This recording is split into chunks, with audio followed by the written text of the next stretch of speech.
ụlọ nzukọ omebe iwu steeti a bụzi ndị nke gara nnọọ n'ihu wee fụọ aka ma fụọ ụkwụ n'ebe o metara ntụziaka bụ nke ha nyere onye meyọ Ọnịcha South bụ Honorable Emeka Orji maka ịbanye na ngwongwo bụ nke enwe site n'aka Chief Sabas Uzeto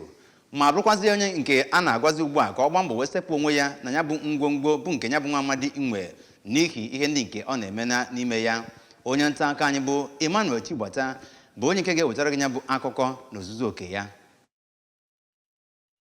Isi otu kọmitii ahụ n'afọ maka Public Petitions bụ Honorable Obi Nweke dịka ọ na-agwa ndị nta akụkọ okwu n'ụlọ omebe iwu mere ka amata na ewetara okwu na ya bụ ụlọ omebe iwu bụ nke bụrụ onye isi okpuru ọchịchị nke Ọnịcha South na ọ napụrụ Chief Sabest Uchenna Uzeto ala ya bụ nke dị na nọmba 39 Silas Works Road Fege. Ndị okwupụta okwu na ya bụ ụlọ omebe iwu mere ka amata na iwu nke dị na section 128 nakwa 129 nke 1999 Constitution nyere ha ikikere ikpe ya bụ ikpe ma kọwaa na ha enyochago ya bụ okwu ma kpọọ ministri na-afụ maka ala n'inye aka ka ha mara onye nwe ya bụ ala, ebe ha kọwara na ọ bụ Chief Uzeto nwe ya bụ ala. Honorable Nweke mere ka mata na ya bụ otu bụ nke nwere obi aṅụrị na ya bụ ikpe adịghị n'ụlọ ọrụ ikpe ọbụla nke dị n'ala Nigeria ma kọwaa na nwebe mgbe eji ikpe ya bụ ikpe ebe ọbụla. Ọ kọwara na ya bụ onye isi Ọnịcha South bụ onye na-arụ ọrụ karịa ikikere nke e nyere ya. Ya bụ otu kọmitii gwara ya bụ onye isi Ọnịcha South